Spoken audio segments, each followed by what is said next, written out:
अस्सलामुअलैकुम वरहमतुल्लाहि वबरकातुहू। मैं हूं मोहम्मद शाहज़ेब अकबर और आज की बात के साथ एक दफ़ा फिर आप सबकी खिदमत में हाज़िर हूं। और जैसा कि आप जानते हैं कि हमारा जब हमने लास्ट वीलॉग किया उसके बाद पाकिस्तान में और पंजाब में, ख़ासकर पंजाब में बहुत सी नई डेवलपमेंट्स हुई, बहुत से प्रोटेस्ट हुए। परवेज़ इलाही साहब पंजाब के सीएम बन गए और बहुत से एतराज़ात पीडीएम की तरफ से लगाए गए, अटैक्स किए गए, इदारों पे अटैक्स किए गए। इसके अलावा आज ये पंजाब असम्बली के स्पीकर भी मुंतखब हो गए और काफ लीग की एक अलग कहानी और डॉलर्स की एक अलग सिचुएशन, इलेक्ट्रिसिटी प्राइसेस की एक अलग सिचुएशन। लेकिन इन सब में एक ख़ास बात है, एक इम्पोर्टेंट बात है जो जिस पे हम आज डिस्कस करेंगे। इन सब चीज़ों से मतलब ये जितनी चीज़ें मैंने आपको गिनाई, चाहे वो सीएम हो, पीएम हो, पाकिस्तान के माशी मामलात हों, सियासी मामलात हों, आजकल सियासत की पाकिस्तान में एक सबसे अजीब किस्म की हवा, एक मौसम है जिस भरपूर अंदाज से इस बार मानसून का स्पेल जारी है, उससे ख़तरनाक हमारा सियासी स्पेल जारी है। सियासत में बड़े ख़तरनाक बाउंसर्स भी हो रहे हैं या यार्कर्स भी हो रहे हैं। लेकिन इससे एक अलग सिचुएशन, बहुत इंपॉर्टेंट चीज़ है जिस पे आज इंशाल्लाह हम आज की बात में गुफ्तगू करेंगे और वो बात है बलूचिस्तान। बलूचिस्तान के बारे में आपको इस टाइम कोई भी हमारा नेशनल मीडिया, कोई प्रिंट मीडिया, कोई इलेक्ट्रॉनिक मीडिया नहीं बताएगा। माँ सवाई चंद यूट्यूब पे जो चैनल्स हैं, यूट्यूबर्स हैं या सोशल मीडिया के ऊपर लोग इस पे बात कर रहे हैं, वो भी वो जिनको उसके बारे में पता है। बाकी अवाम को पता नहीं है, क्योंकि पता कैसे चलेगा जब कोई बताएगा। और आज इंशाल्लाह हम उस पर बात करेंगे।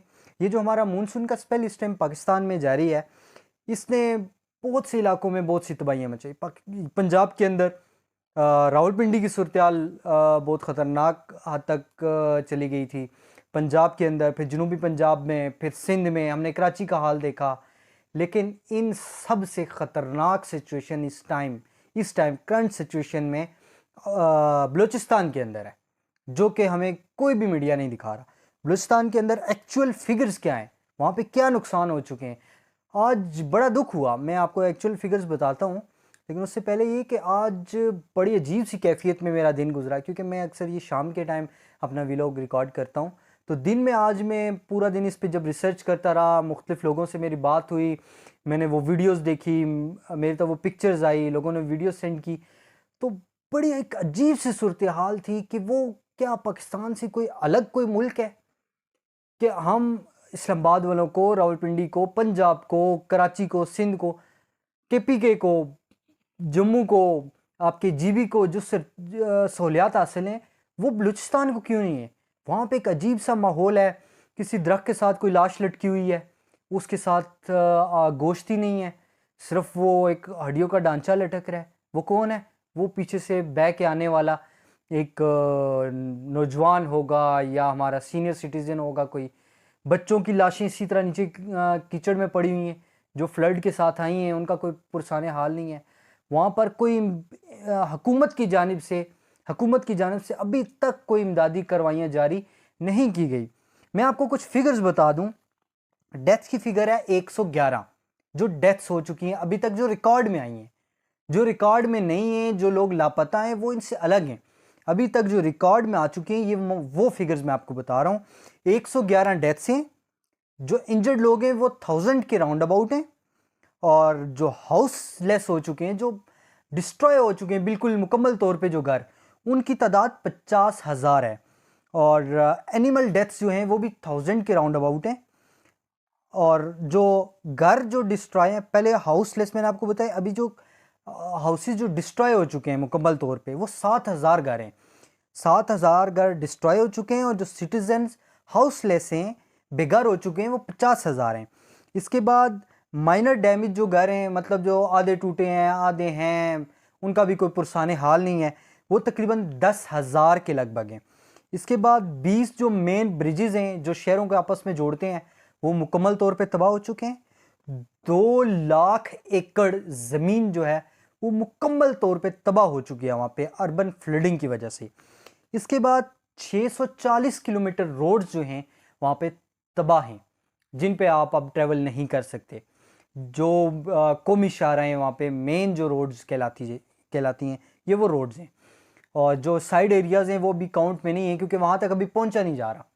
और हुकूमत की तरफ से इस टाइम सबसे ज़्यादा दुख वाली ये बात है कि या तो वहाँ के रिप्रेजेंटेटिव वफाक में इस्लामाबाद में ना बैठे हो ना, तब ये गिला बनता है कि उनके रिप्रेजेंटेटिव यहाँ पे नहीं है, तब हम यहाँ के जो लोग हैं शायद उनका मदद नहीं कर रहे। लेकिन इस टाइम बलूचिस्तान के रिप्रेजेंटेटिव इस्लामाबाद में नेशनल असेंबली में बैठ के यहाँ पर मिनिस्टर्स की सीटों पे बैठे हुए हैं, वहाँ के मेन मिनिस्टर्स आपके पास हैं। ठीक है, अब मैं नाम नहीं लूँगा खैर, लेकिन हर किसी को पता है इस टाइम बाप पार्टी अलाइंस में है गवर्नमेंट के। उसके बाद बलूचिस्तान से और मेन बंदे इस टाइम मेन वजारतों पे बैठे हुए हैं।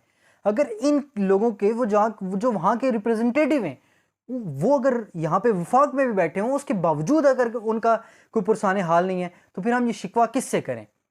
ठीक है, वहाँ पे अभी तक कोई हेलीकॉप्टर्स नहीं आए, कोई रेस्क्यू टीम्स नहीं आई, कोई हॉस्पिटल्स एक्टिव नहीं किए गए। वहाँ पे लोग अपनी मदद आपके तहत में, वो आज पिक्चर्स देख रहा था, बच्चे वहाँ कीचड़ में पड़े हुए हैं, कोई दरख्तों से लटके हुए हैं, कोई बह के आ रहे हैं, कोई बेघर हो चुके हैं, और कोई पानी की नज़र हो चुके हैं, जो बह के चले गए हैं अभी उनका पता ही नहीं है कि वो ज़िंदा भी हैं या वो अल्लाह को प्यारे हो चुके हैं या उनको किसी हेल्प की ज़रूरत है। उनका तो अभी उनको ट्रेस करना है, वो कौन करेगा? अभी तक हुकूमती टीमें वहाँ नहीं पहुँची। ये हमने लास्ट टाइम भी देखा था जब वहाँ पर आग लगी थी, तब भी जो रेस्क्यू के लिए तैयार है वो ईरान से मंगवाया गया था, पाकिस्तान का तैयारा वहाँ पे नहीं जा सका।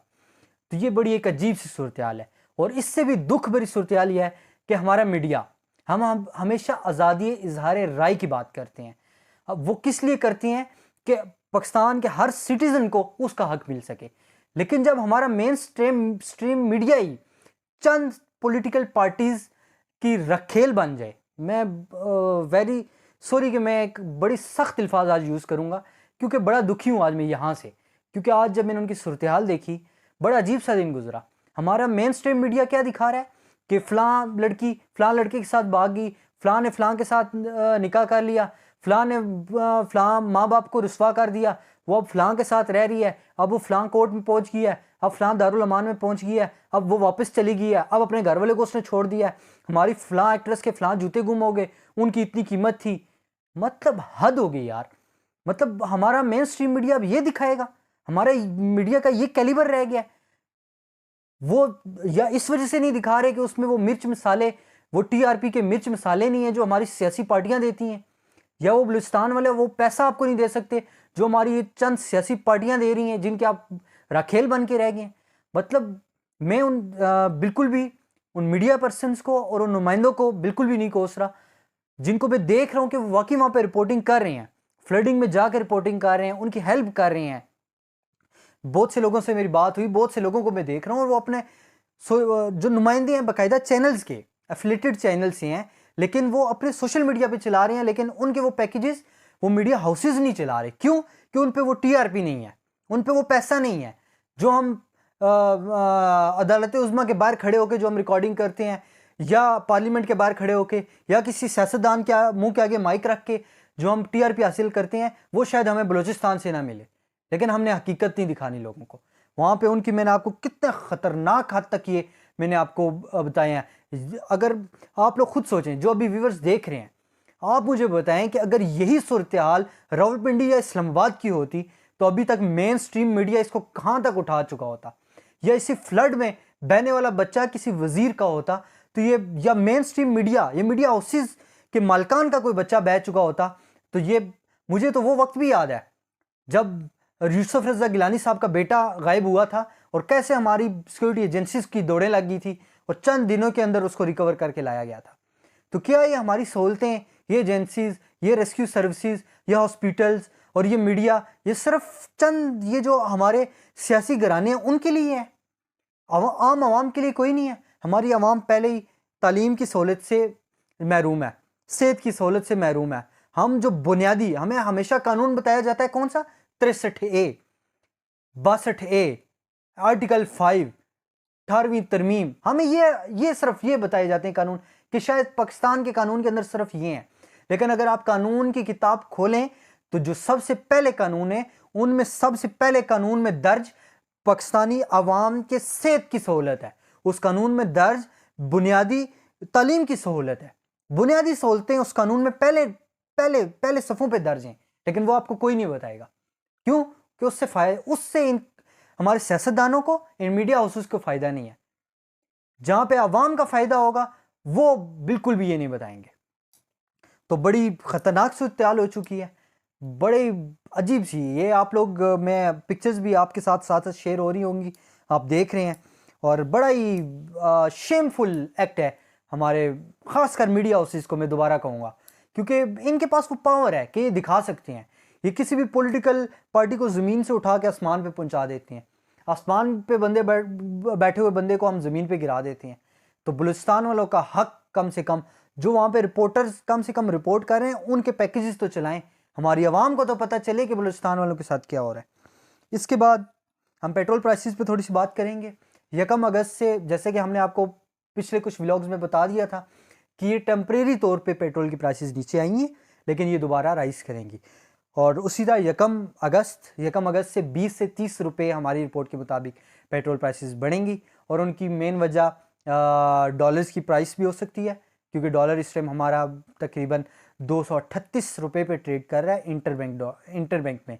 अगर वैसे आप बैंक से लें तो तकरीबन 250 से ऊपर का मिल रहा है आपको। और दूसरी बात आपकी IMF हो सकता है। हमारे आज सिपा सलार साहब भी अमेरिका से उनकी बात हुई और वो रिलीफ मांग रहे थे पाकिस्तान के लिए। IMF से बात हो रही है, तो उस सिलसिले में भी दोनों कड़ियाँ हो सकती हैं। इन दोनों की वजह से 20 से 30 रुपये 1 अगस्त को पेट्रोल ऊपर जा सकता है।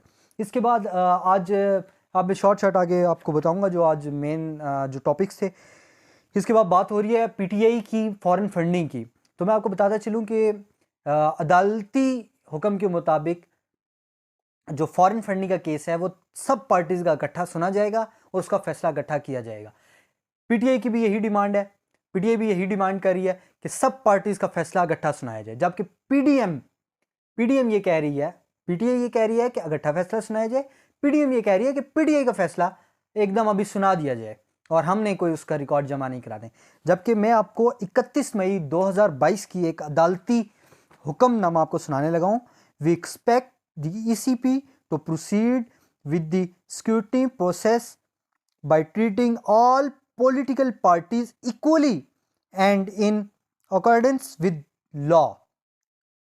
इस्लामाबाद हाई कोर्ट बेंच, ये 31 मई 2022 का इनका स्टेटमेंट है इस्लामाबाद हाई कोर्ट बेंच का, जिसके मुताबिक आपने सब सियासी पार्टीज़ को उनका इकट्ठा आपने सब मौद लेना है और उनका फैसला इकट्ठा सुनाना है।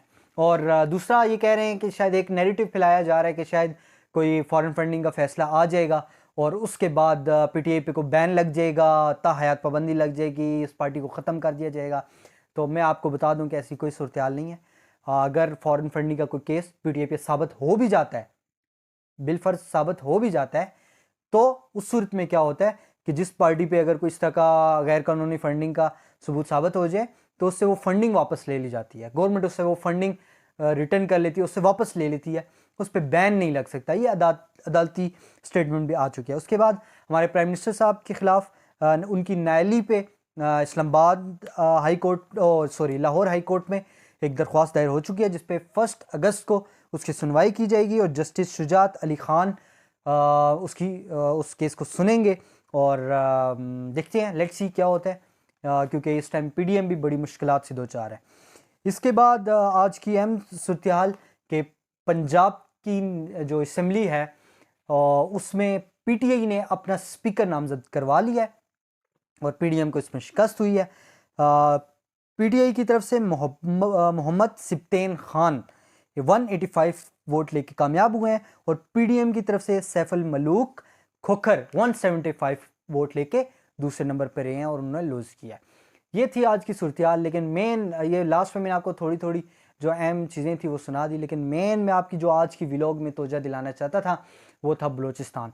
खुदारा मैं दोबारा अपील करता हूँ अपने मुख्तदर हलकों से, गवर्नमेंट से, जो इस टाइम अक्सरियत में वहाँ से है, शायद ही माजी में शायद इतना असर रसूख ना रहा हो बलूचिस्तान के जो हमारे पॉलिटिकल पार्टीज़ के मेंबर्स हैं, जो आजकल उनका असर रसूख है, क्योंकि एक कोलिशन में गवर्नमेंट बनी हुई है और एक एक वोट इनके लिए इम्पोर्टेंट है, तो उनको चाहिए कि अपने इलाके के लिए काम करें। आज की बात के साथ यही कुछ था। आज की बात के साथ शाहज़ेब अकबर को इजाज़त दें। इंशाल्लाह नेक्स्ट किसी और टॉपिक पे एक दफ़ा फिर हाज़िर होंगे। अल्लाह हाफ़िज़।